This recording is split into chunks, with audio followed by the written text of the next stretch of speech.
Bom dia a todos. Vou começar fazendo algumas correções aqui, frente ao que o Christian falou. Eu não me sinto professor, né?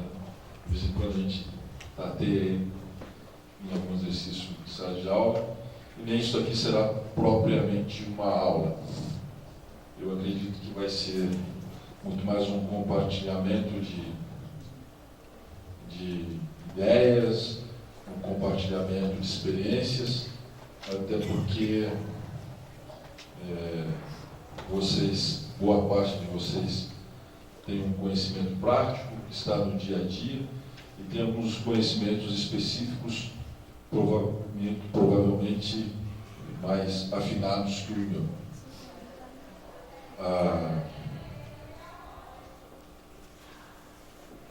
Quando o PTI me convida e a MOP me convidaram para esse dia, eu encarei como um certo desafio, e nessa proposição mesmo de que isso não seria uma aula, até porque a gente não teria condições de trabalhar ou de aprender a se fazer um plano diretor em 8 horas de um dia, que provavelmente já começamos aí um pouquinho de atraso, né? Bom, ministro. Então, mas eu tenho uma coisa pela qual eu gosto muito e pelo qual eu, de uma certa maneira, ao longo de toda a minha vida eu estive envolvido, foi a questão da cidade. Muito mais, ou pelo menos antes, não muito mais, mas bem antes do que a arquitetura propriamente dita. Eu, desde cedo, eu comecei a trabalhar com a questão das cidades. Eu, aos 13 anos, nós tínhamos vindo do norte do Paraná para o oeste, e ali aos 13 anos, na cidade de Matelândia, minha família se instalou ali. Eu comecei a trabalhar desenhando os mapas do município. Eu auxiliava o topógrafo, quer dizer, eu fiquei durante 5, 6 anos na prefeitura de Matelândia, uma boa parte do trabalho de campo. A gente desenhava na época, o município de Matelândia era bastante grande, mapa de Ramilândia, de Diamante do Oeste, todos esses mapas aí, na época a gente fazia, com materiais, uma tecnologia bem mais arcaica do que a que nós temos hoje. Depois disso, dentro mesmo da prefeitura, eu participei, muito jovem ainda, eu acompanhava o cadastramento do INCRA, veio o cadastramento do INCRA, que era feito na época. Depois trabalhei na área de cadastro, na área de tributação, sempre apoiando. Enfim, eu não tinha naquela época ainda um amadurecimento para entender tudo aquilo que estava acontecendo, mas de certa forma eu já ia me inserindo na questão dos problemas urbanos e principalmente de cidades pequenas, que significam mais de 80% dos municípios brasileiros. Depois, quando eu fui a Curitiba, eu me formei em arquitetura e urbanismo na Universidade Federal do Paraná, a gente começa a ter uma compreensão, além da questão da formação técnica e profissional, se começa a ter um exercício crítico um pouco diferenciado, uma visão um pouco mais ampla das possibilidades do desenvolvimento de uma cidade. Já na época da Federal, o trabalho de graduação do curso foi um trabalho de desfavelamento. Era o último ano do curso, o trabalho de planejamento urbano. Nós participamos de um projeto de desfavelamento, onde, além da proposta urbana, com relocação de pessoas, deslocamentos, a gente também participava de um processo de implementação daquele projeto, e também com propostas de habitação. Enfim, era um programa amplo, e bastante bacana naquela oportunidade, porque existia um convênio entre a Universidade Federal do Paraná e a Prefeitura de Curitiba, que na época era administrada pelo Roberto Requião. Nós fomos felizes, o nosso trabalho foi contemplado para que ele, a partir de um determinado momento, ele fosse também, começasse o processo de implementação. Nós trabalhamos na Vila Real, é uma favela do Campo Comprido, eu não sei ainda como é que é essa conformação, seria interessante se eu conhecer um pouquinho mais daquilo que foi implementado, mas era interessante porque já naquela época, eu lembro que aos domingos de manhã, nós estudantes de arquitetura lá do último ano do curso, realizávamos audiências, reuniões com a comunidade. Um domingo de manhã, em Curitiba, numa favela. E para nós era bastante interessante esse contato com a população, com o pessoal ali colocado, porque já começava ali a ideia do processo participativo. Isso era o ano de 86, então ainda bastante longe das propostas que vinham a surgir a partir de 2003, a partir de 2006, com os planos diretores participativos. Mas, quando a gente vai discutir plano diretor, existe ainda, ou existe bastante divergências, ou bastante críticas em relação ao que seja o plano diretor, a maneira como ele era visto e a maneira como ele está sendo visto atualmente. E eu falo isso em termos de abrangência. A gente parte de um estudo anteriormente basicamente calcado na questão físico-territorial e hoje partindo para estudos de aspectos sociais, econômicos, enfim, imaginando-se um desenvolvimento da cidade sobre vários aspectos. E a pergunta que se faz, e é uma pergunta que eu também transfiro para vocês, é até onde existe a validade desses planos diretores? Até onde eles realmente são eficazes no sentido do controle e do planejamento das nossas cidades? As críticas nesse sentido vão muito longe, né? E eu vejo em alguns casos uma certa euforia na hora da realização do plano. Eu já vi mais isso, hoje eu vejo menos, né? Antigamente a gente, olha, vamos realizar o plano diretor, era a movimentação na cidade, uma articulação. Hoje isso caiu um pouco, depois nós podemos discutir um pouco o que levou a essa certa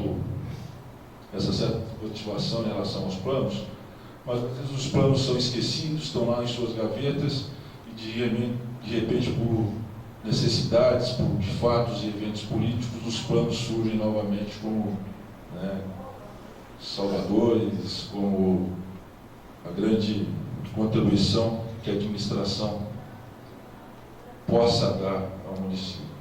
Se isso é verdade ou não é verdade, isso pode ser uma generalização. É ruim que a gente está sendo, né, trouxeram até o pessoal para filmar, então vou ter que me cuidar um pouquinho com algumas considerações, porque eu também durante muito tempo tive uma crítica um pouco exacerbada sobre as possibilidades de planos diretores. Hoje eu vejo um pouco mais diferente e eu acho que a questão parte muito do trabalho que vocês, a grande maioria técnicos de administrações de prefeituras, tem a responsabilidade de exercer a liderança para a condução desses planos. Mas nós estamos num grupo aqui hoje bastante heterogêneo. Heterogêneo como é a cidade. E na forma de pensar de que maneira nós podemos conversar hoje, eu acho que eu elaborei, e eu gostaria que vocês construíssem isso comigo, alguns modos, no sentido de que, primeiro, eu vejo a necessidade de a gente fazer um certo alinhamento sobre o entendimento do que seja a cidade. Aliás, o objeto do plano diretor é a cidade. Então, eu acho que acredito que de uma maneira bem rápida, eu gostaria de passar com vocês um processo de construção da cidade, a questão do significado da cidade, de que maneira a gente pode entender a cidade. Passando num segundo momento por uma espécie de conceituação da dinâmica de uma cidade, alguma coisa depois em termos de práticas de desenvolvimento, de planejamento urbano, e fecharíamos depois à tarde com algumas questões do plano diretor participativo, que e a obrigatoriedade ou a questão da política urbana implementada a partir dos estatutos da cidade, que a partir de 2006, então, começamos a desenvolver em nossos municípios. Eu, como arquiteto que sou e gosto de alguma graça, né, eu coloquei um joguinho de palavras ali na transparência, no sentido de que a cidade é muito complexa para ela estar no conhecimento de uma pessoa só. E eu falava para vocês no início, isso não é só jogo de palavras, que nós temos aqui hoje vários saberes. Todos vocês constituem ou têm um know-how, um conhecimento específico sobre determinados temas. E mesmo vocês que trabalham dentro da administração pública, também não encerram o conhecimento da cidade. E eu estou falando isso por quê? Porque eu não acredito muito em detentores do conhecimento, ou aqueles grandes planejadores da cidade, ou, enfim, eu desconfio muito daqueles que têm ou buscam se afirmar como grandes planejadores da cidade. Eu acho que a cidade ela se forma a partir de uma visão bastante multidisciplinar,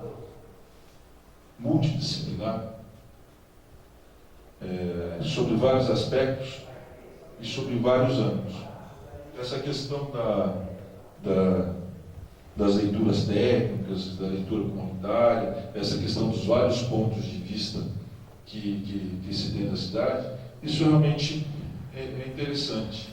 É difícil eu, como arquiteto, ter um conhecimento amplo das questões de desenvolvimento econômico numa cidade. Mesmo eu, como arquiteto, de próprias questões de análise geológica, de questões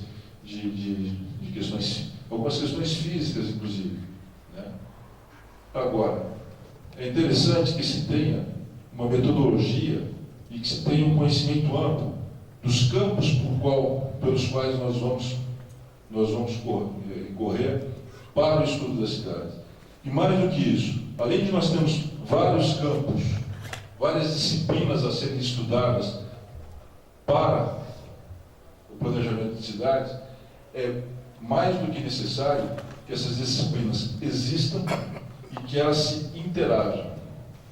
A questão da multidisciplinaridade, ela não para na questão de apenas entender que existem várias disciplinas a serem estudadas, mas o entendimento que elas precisam ser sobrepostas e que elas precisam interagir é também questão fundamental. Mas a primeira questão, quando a gente começa a entender, procurar entender as nossas cidades, é procurar entender qual o significado de cidade. Será que existe uma só definição para as nossas cidades?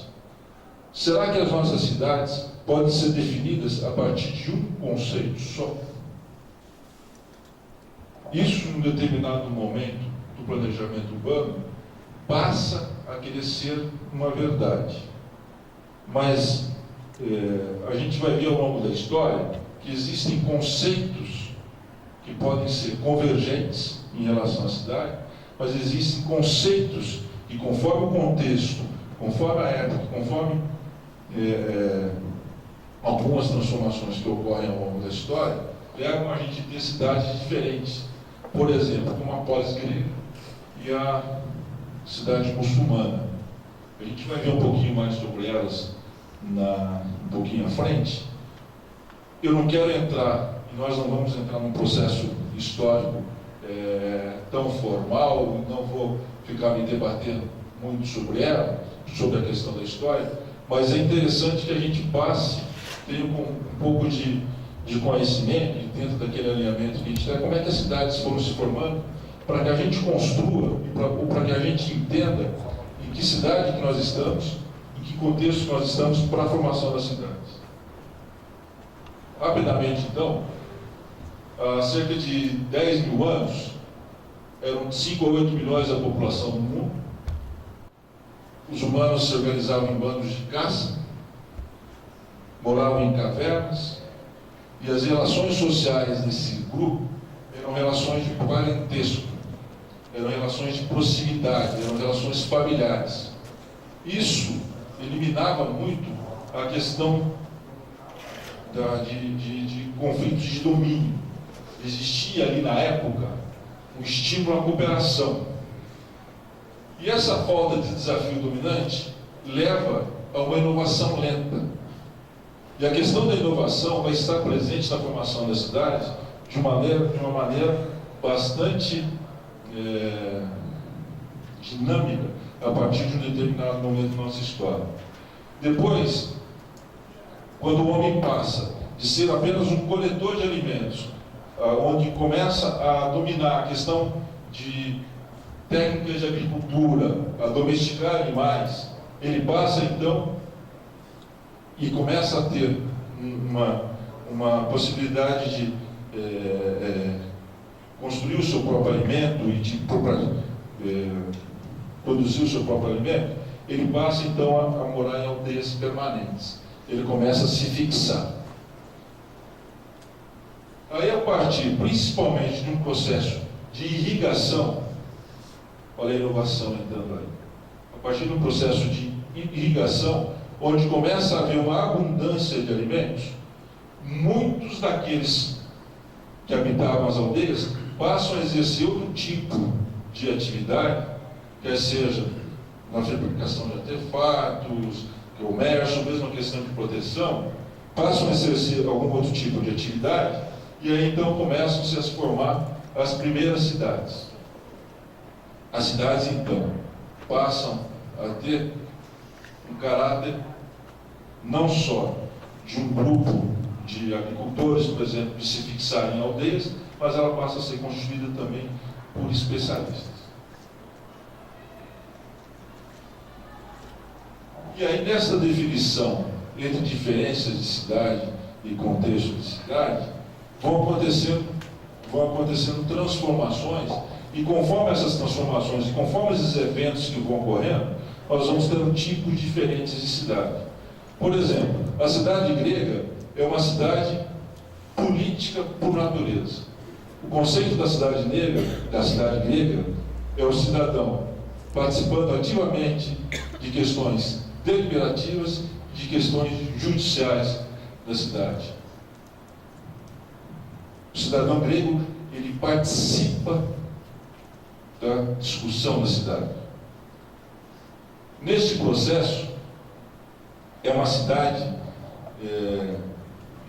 propícia, em termos de sua formação, a pontos de encontro, ou seja, o grego, ele funda, ele constrói a sua casa para ficar nela, mas ele funda a cidade, ele constrói a cidade para poder sair de casa. A ágora, a praça, enfim. A questão é sair de casa para discutir a cidade, para se encontrar, quer dizer, é uma cidade essencialmente política. E dentro do pensamento filosófico grego, racionalista, começam a surgir então os primeiros projetos, as primeiras cidades com pensamento ou com uma formação mais racional. Naquela época, por exemplo, a planta de Mileto, Nós temos já a definição de quadrículas bem definidas, um sistema reticulado. Eram pensados já na época construções de 40, quadras de 40 por cento e poucos metros. Tinha-se uma grande preocupação com a orientação e a questão da iluminação. Diferente do que é feito hoje, essas quadrículas, essas retículas, elas eram colocadas respeitando a topografia, né? Por mais racionais que eles fossem no sentido do desenho, seguindo a questão racional, simplesmente não se jogava uma quadrícula, uma retícula de cidade em cima de uma topografia mais inclinada, por exemplo, e eles se permitiam. Está ruim aqui. Acho que era bom trocar isso. E eles se permitiam, por exemplo, aí criando espaços. Eles quebravam as retículas, não precisávamos ter desenhos tão definidos. A gente ia brincando um pouquinho, iam se criando espaços de água, iam se criando espaços para o teatro. Quer dizer, os pontos de encontro, a cidade acabava tendo uma diversidade e era valorizada em cima dos princípios a que ela se propunha.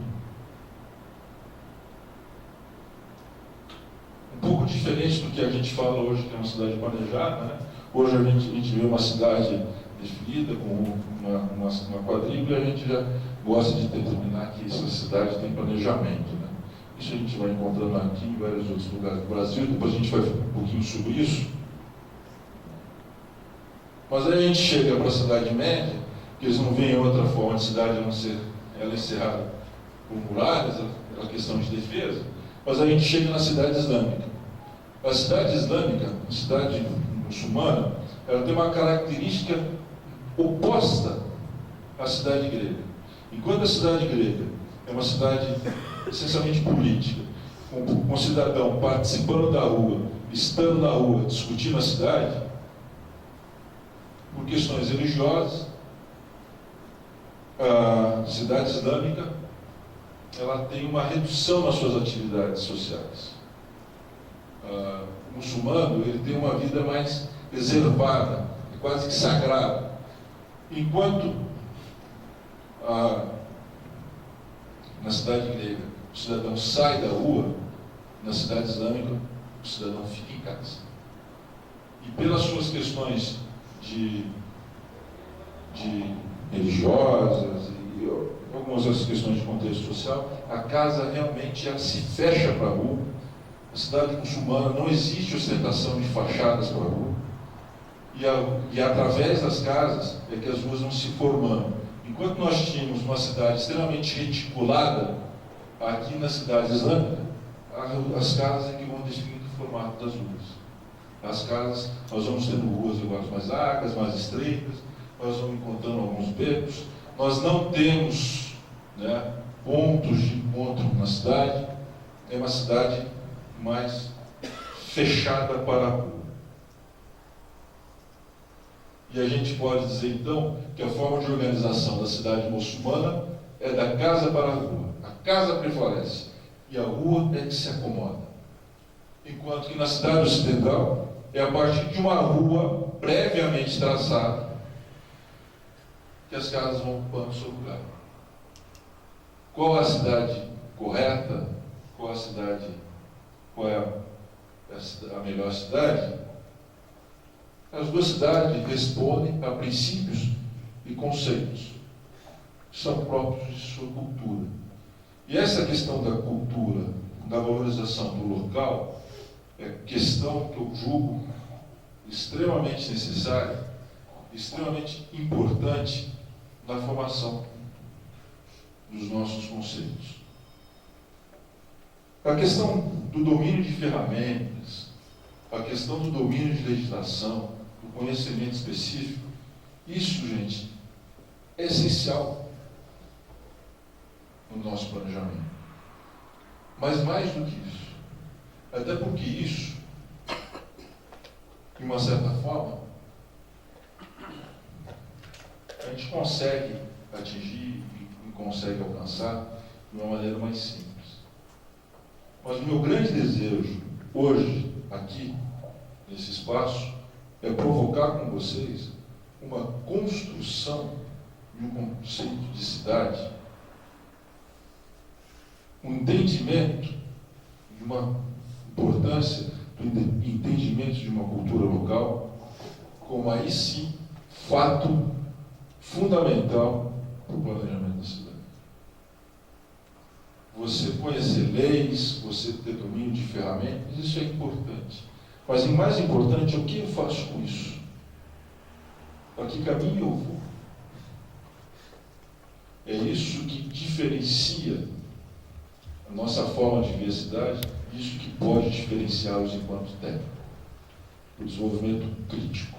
Depois a gente vai passar, eu vou tentar passar rapidamente, até para a gente chegar nos dias de hoje, a gente chega então na Idade Média. Eu procurei a questão da cidade romana. A cidade romana tem uma influência muito forte das cidades helênicas. A gente vai ter na cidade românica, principalmente os acampamentos militares, base para a formação de cidades em outras épocas posteriores. Mas a gente chega na Idade Média, e isso é importante eu assinalar aqui, porque a gente vinha de uma história de cidades e de império, cidades-estados, o império dominando, e a gente passa por uma época com a decadência do Império Romano para o sistema feudalista da Idade Média, na Europa principalmente, onde passa-se a um êxodo agora das cidades para o campo. O sistema feudalista, ele faz surgir em pequenas cidades, pequenas, né? Às vezes a questão das monarquias, a questão elas são um pouco itinerantes. Os senhores feudais passam a dar força a sustentar os reinados, e a gente tem ali, e por que é importante que eu paro um pouco nessa época? Porque a partir desse momento a gente começa a ter uma ideia, uma formação mais moderna da ideia de nação, né? Onde a importância dos municípios fica bem, ou das cidades e das pequenas cidades, fica fortalecida. É no fortalecimento, no agrupamento dessas pequenas cidades, em termos de apoio aos reis, que se tem uma ideia de formação.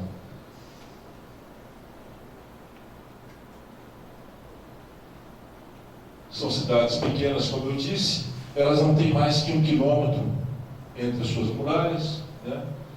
E dentro dessas cidades não havia qualquer tipo de infraestrutura urbana.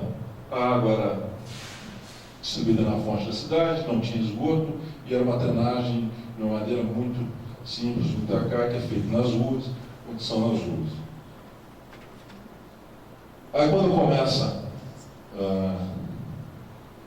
a se implementar um sistema capitalista mercantilista, quando o comércio começa a se fortalecer, nós começamos então a ter uma formação de novo de grandes cidades. E aí de repente nós vemos cidades passando de 45 a 90 mil habitantes, Paris 100.840. E é interessante, e eu deixei essa transparência aqui, porque se a gente lê ali e vocês me acompanham, talvez a gente vai ter alguma familiaridade com o que acontece hoje em algumas cidades. O crescimento da população congestionava as cidades. O aumento da cidade populacional sem aumento do abastecimento de água e saneamento. Crescia o tráfego de carroças e ruas estreitas ficavam congestionadas, escuras e imundas devido ao lixo jogado às janelas. Excrementos em fossa abaixo dos pisos de casa. É claro que eu não vou fazer uma analogia literal com o que está acontecendo nos tempos de hoje, mas de uma certa forma, muitas questões que aconteciam no final da Idade Média, lá nos anos de 1400, no final do século XIV, de uma certa forma a gente fica perplexo em ver acontecer isso. Hoje não são carroças mais, hoje são os veículos que congestionam as nossas cidades. O saneamento básico que a gente vê de uma forma bastante complicada acontecendo naquela época, a gente não vê acontecendo nas nossas cidades, né? E eu estou falando isso de uma forma generalizada, não de uma forma específica. E aí começa a entrar então a época da formação da cidade do Renascimento, na época bastante voltada na questão do pensamento racional grego, e é onde começam a surgir alguns planos mais, em termos de formação de novas cidades mesmo, muito pouco. Nós vamos ver alguma coisa lá baseada no que eles encontraram nos escritos de Vitrúvio, né? Essa é uma formação de uma cidade de Palma Nova, que é uma cidade militar construída em Veneza, mas mesmo assim ainda era uma cidade baseada na questão dos ventos. Quando Vitrúvio pensava, ele chegava a definir 8 ventos, aí a cidade dentro era uma cidade mais retilínea, e de repente eles construíram muito pouco, e o que eles construíram partindo para a cidade radiocêntrica, uma cidade com 9 cidades. Mas o que é importante é que as ideias do Renascimento, elas não são tão executadas na Europa. Elas passam a ser mais executadas, as ideias do Renascimento, na colonização espanhola. E aí é bastante interessante que aí nós temos aqui aquele que pode ser uma das primeiras grandes leis de urbanização que a gente encontra, que é do rei Filipe II, que é a chamada Lei das Índias, que era uma espécie de legislação urbana para a formação das cidades espanholas. Né? Ali apenas para curiosidade, então nenhuma cidade poderia ser montada se tivesse uma planta. Ela levava com ela os princípios ideais renascentistas, e vão tendo algumas coisas. A cidade vai se formando então de uma maneira bastante, já naquele sistema de reticulado, né? Aqui ó, Caracas. Ela tinha a questão da praça principal, de onde saíam as ruas, enfim, existia uma legislação urbanística bastante definida, onde as construções da colonização espanhola aconteciam. Os portugueses foram um pouco diferentes, né?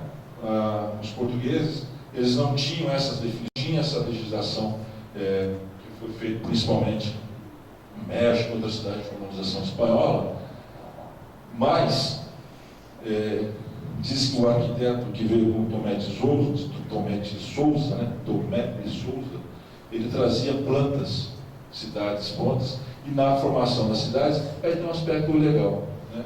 Ele trazia alguns planos prontos, mas conforme a conformação do local, ele usava a planta indicada. A gente não tem algo tão planejado, mas pelo menos essa questão do respeito ao local, algumas coisas a gente vai ter. Alguma coisa no México. Aí a gente começa a entrar no Barroco, e aqui também eu estou acentuando isso aqui de uma maneira bastante importante dizer isso, que aqui basicamente começa a nascer a questão da legislação, a questão das burocracias implantadas na nossa cidade. Há de novo uma concentração de pessoas maiores, o desenvolvimento do capitalismo mercantilista, passam a ter as grandes cidades, né? E começa a haver então aqui praticamente nasce a ideia de capital, de nossos estados, as capitais nacionais. E começa-se então um processo de planejamento um pouco mais acentuado em relação àquelas ideias de relacionamento, né? Em relação ao planejamento das cidades, a gente passa a ter as ideias do Renascimento em escala muito monumental. A gente vai pegando, principalmente em relação a Roma e a Paris.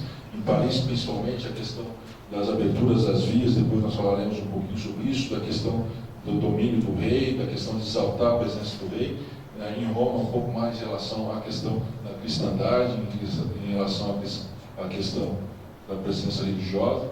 E as cidades começam a ter um grande rigor formal, né?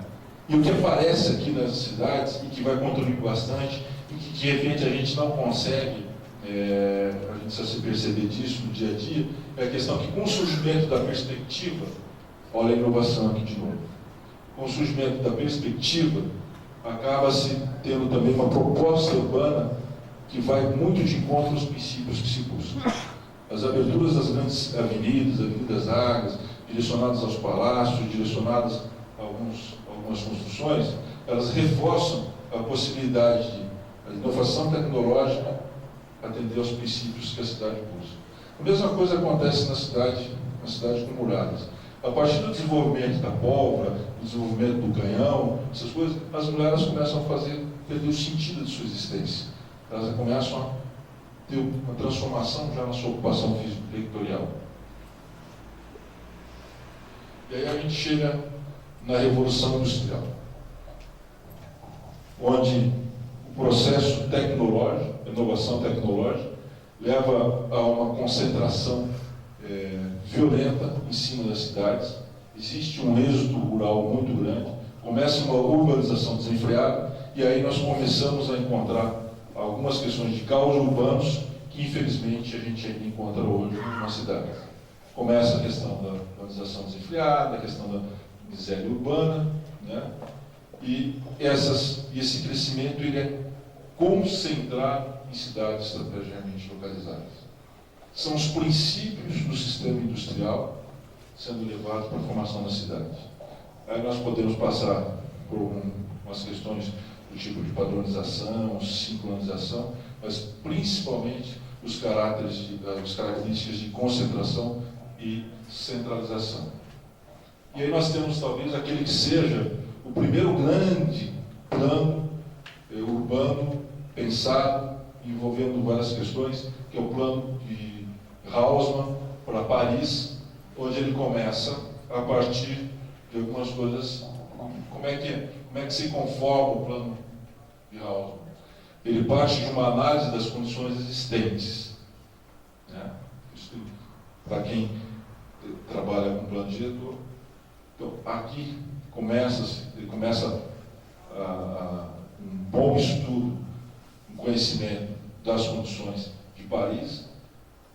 Ele desenha uma planta cadastral da cidade. É a primeira vez que se tem conhecimento de uma iniciativa desse gênero para planejamento urbano. E, principalmente, ele trabalha nos aspectos de procurar sanear a cidade, procurar deixar espaços livres e espaços verdes, e trabalhar com um sistema de circulação que vai ser substituído, ou que vai permitir um sistema tributário depois de hierarquizado. A questão de taxas nas cidades ela começa desde a época medieval. Para a própria construção das muralhas, os munícipes, os cidadãos, eles contribuíam com taxas. As pessoas que adentravam as cidades, quando iam adentrar as cidades, as muralhas, elas contribuíam com taxas também que serviriam ou para a construção, para a manutenção das muralhas, ou para outros serviços públicos que pudessem ocorrer, principalmente a questão de proteção. Eu já afirmei antes, então, a questão da Revolução Industrial, do êxodo rural, do assentamento marginal, e acontecem questões, né, que vão levar a que marcam ou assinalam bem essa questão da miséria urbana, essa questão dos problemas sociais.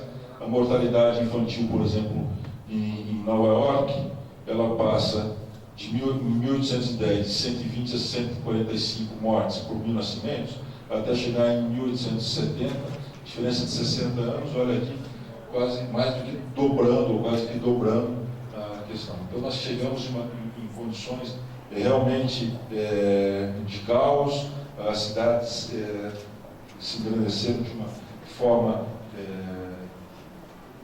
extremamente nociva às questões das condições de qualidade de vida humana, e aí começam a surgir planos de utopistas, chamados de progressistas, no sentido de se preocupar com um novo desenho de cidade a partir de um novo sistema, de uma nova inovação tecnológica, de um novo sistema que regia o mundo. E aí, por exemplo, nós temos aqui o Owen, ele começa com uma ideia, uma cidade coletiva que vai